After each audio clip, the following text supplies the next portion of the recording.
I've been asked to address this topic, and I'd not previously spoken about this, but I have some feelings about it.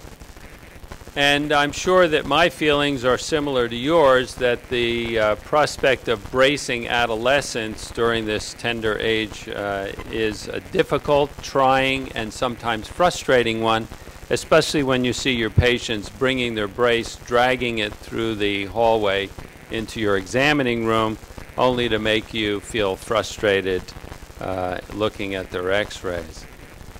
Bracing, as you know, has been around for many, many years, and it's been tried in all different types of forms and manipulations. And here's a picture of some of our more modern braces, which look very similar to some of our older braces. But nowadays they're named after cities, so that makes them different. Please advance the slide. I went through the literature in preparation for this talk and found numerous references to bracing with PubMed. And I came to the conclusion that the modern literature should begin with Dale Rowe's article in 1997, where he did a meta-analysis of 1,900 patients and came to the conclusion that bracing did in fact alter the natural history.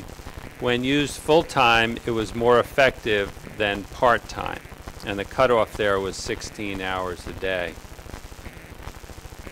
An important part of that meta-analysis was Alf Jacobson's study published in 1995, where he did a prospective, center-randomized, but international study, and he got follow-up of 86% of his patients.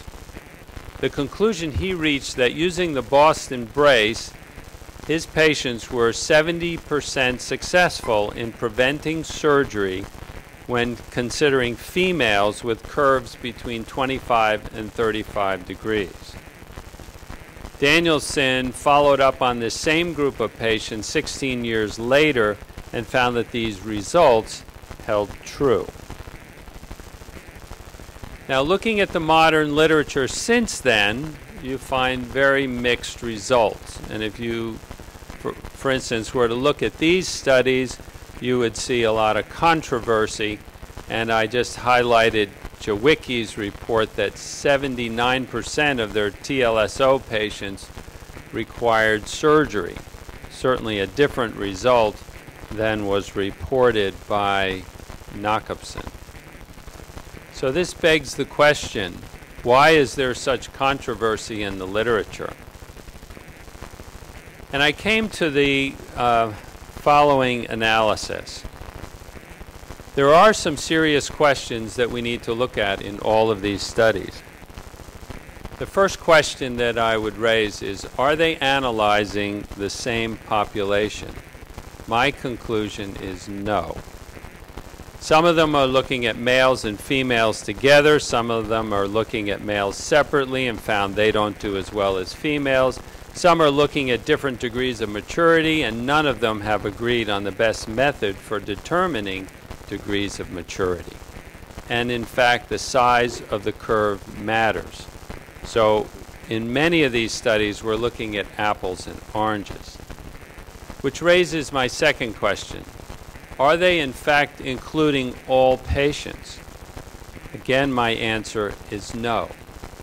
And we all want to get to the meat of the issue when we're examining these studies, but in fact, most studies don't include the dropouts and the non-compliers. And I think my analogy to the orange there is true, because we all want the orange, but no one wants to look at the peelings. Some additional unanswered questions are, how is compliance measured? Finally, studies, and I found two in the literature, and the most recent one is listed there, showing the use of the Boston brace with an electronic counter, which senses the heat of the individual, and it monitors compliance such that even though these individuals did not know they were being tested, when they came back for follow-up, with a monitoring device, it could be calibrated exactly how many hours they were in the brace each day. And so compliance is a very important part of any brace study.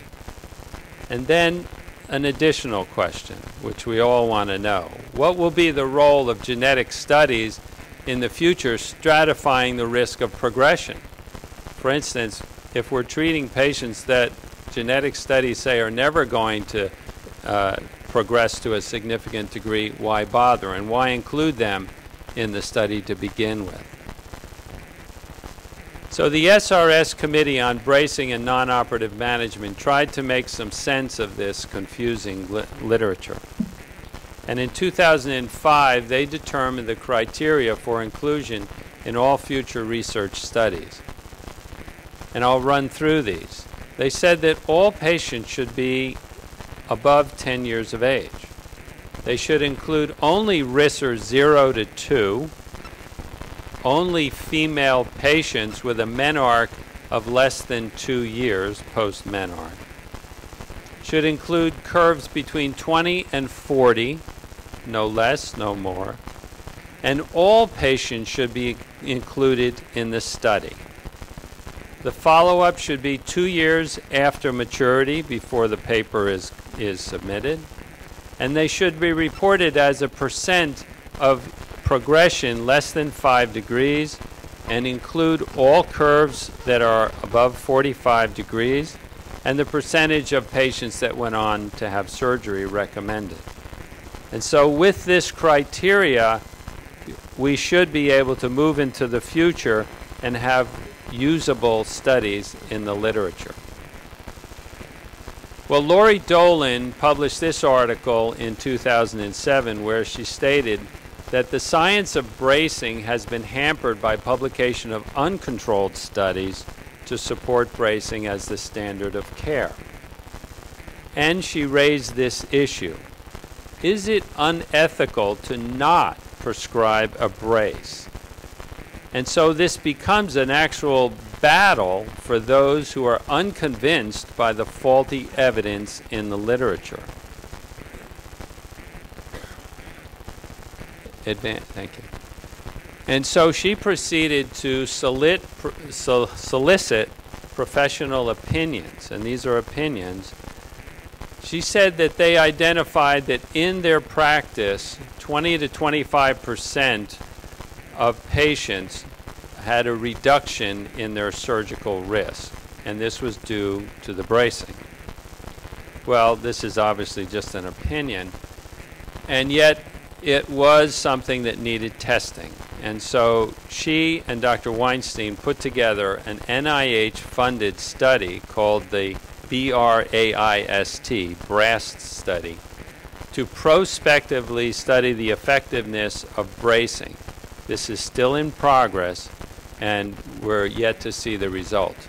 So in conclusion, all braces have been shown to be somewhat effective. Pick which one you want. Yet all are somewhere north of neutral and south of awesome. And so we'll need to wait on the results of this study for true evidence. And until then, we need studies that link both genetics and compliance to bracing. Thank you. Thank you, Rick.